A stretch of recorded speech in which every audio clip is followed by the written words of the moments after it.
The U.S. city of Philadelphia has issued a formal apology for experiments conducted on African American inmates at a prison decades ago.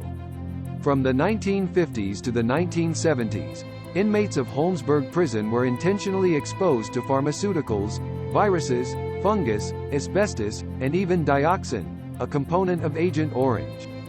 The experiments were conducted by University of Pennsylvania researcher Dr. Albert Kligman.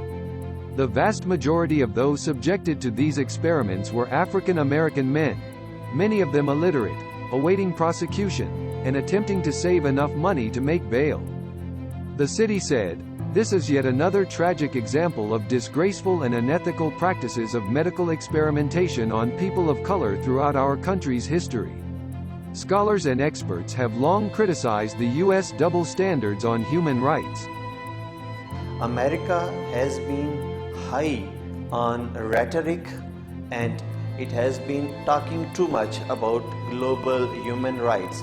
But when it comes to ensuring human rights for its own people, its track record is not something to feel good about.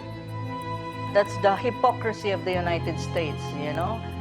They're too hypocrite to even criticize other countries about human rights record, that, about democracy, about racial discrimination and human rights violation of other countries. But if you look at the United States, they are the #1 violator actually of UN mechanisms.